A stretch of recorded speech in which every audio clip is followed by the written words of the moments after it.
you as a member of Congress, you would get, when you're about 64, you fill it out, you send it back into the government, you have more choice, more flexibility, and the government sends a check to the carrier on your behalf. Not to you, but directly to the carrier. That is the proposal that largely came out of the Budget Committee. It was, believe it or not, built upon President Clinton's proposal when he was president. But nobody tells the country that. It was modified a little bit, and I suspect that if it's taken up at some point, probably in a couple of years from now, it'll be much modified from its current legislative text. But I think the important thing is that we have as a country this discussion and figure out how do we preserve it, how do we protect it, not just for existing recipients, but for those who are going to need it 10, 20, 30, 40, 50 years from now. And I think if we take this more in a more head-on approach and be fact-based, I think we will gain much greater credibility in this particular area. Yes? It's my understanding that Congress has a pretty low approval rating. And, that's my understanding too. Pardon me? That's my understanding too. Well, we've been discussing that particular aspect. Would you consider introducing legislation to reduce the pay of all the members of Congress by 10% as a gesture to say we're really fighting the problem and we need it out? Yeah, you know, I would, and here's, let me give you an example of what I think is a bit ironic about Congress. So every member of Congress, but to answer your question quickly, I would consider it. That we talk about merit pay for everybody else, well, not for Congress. But here's an interesting fact. So members of Congress get a budget that they have to manage for their office, for their employees, for the travel back and forth, all the things that you've got to manage in your own personal office. If you go over your allotment, you are personally responsible. You have to write a check to the federal government for the amount that you go over. Guess what? Nobody ever goes over. Republican or Democrat, nobody goes over. Why? Because they are personally responsible. Yet with the taxpayers' money, with your money, they go over every single year. This is why there's a low approval rating. This is why there's a frustration with Congress. Because people, and I consistently hear it when I come back home, people don't think that Congress is listening. So I join in that frustration. Part of what we tried to do, at least to gain some credibility or respect, is we've cut our budgets twice. I cut my budget in January, then we cut it again in June. But most media outlets don't report that. Now, it's small. Relative to the financial problem we have, it's a small number.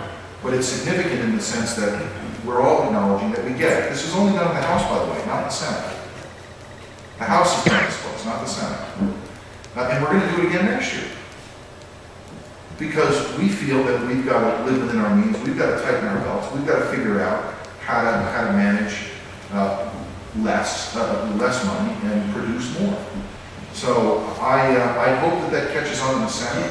I hope that there's a moment that happens in this 112th Congress that maybe members start listening to their constituents. But I can tell you, every piece of legislation that I file, or an amendment that I file, or a bill that I vote on, I keep in mind what I think is in the best interest of New Hampshire.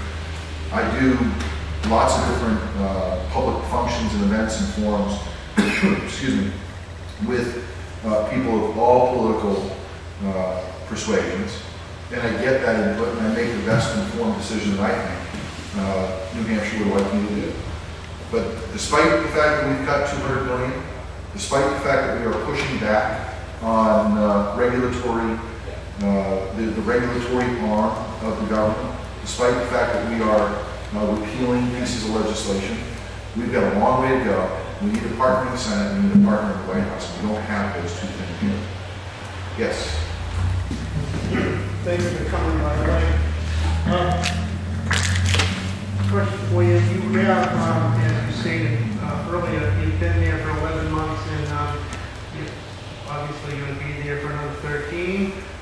Is it too early to say if you intend to stay further? That is one question. The next question is, you just mentioned going over what in terms of money or budget or whatever. And the next question is, do you have any specific plans to bring jobs to the country and then specifically to New Hampshire? What was the second question?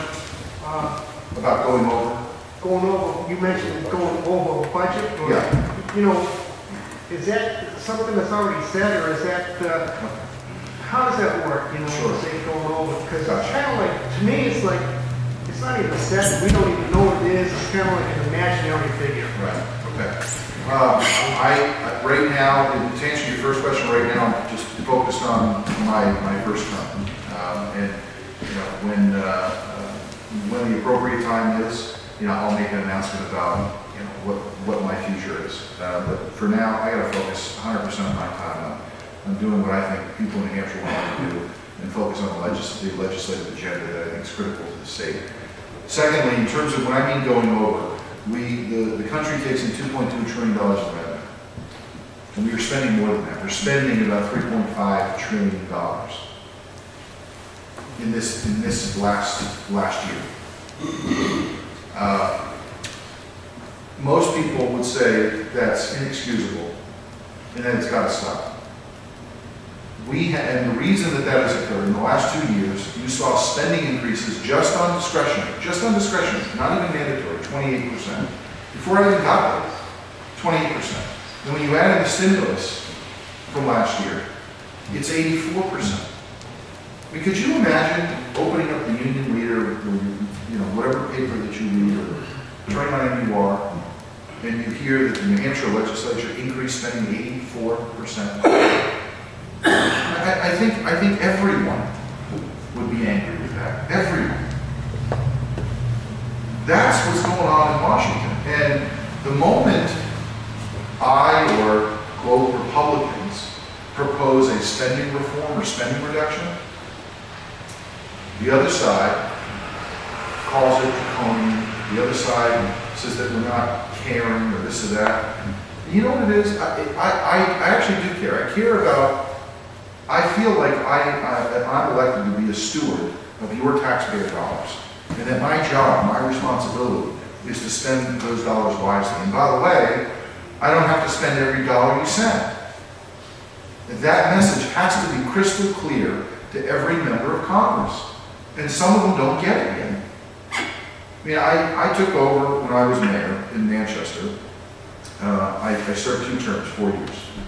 I took over a city that saw 6 consecutive tax increases. 6.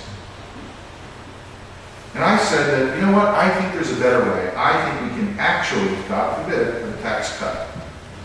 My first year, I'll never forget this, my first year as mayor, I proposed a 1% tax cut.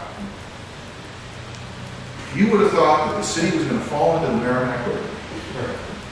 Some. Because they couldn't believe that I would propose a tax cut. So it was a net 5% differential, 6%.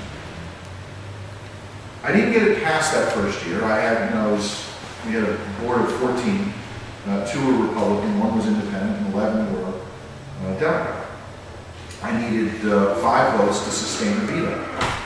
I needed 8 votes to pass and 5 to sustain it. So I didn't get it my first year. I vetoed the budget that they brought forward, which is a tax increase. I believe, if my memory serves, I got 4 votes to sustain a veto. Couldn't get to the 5.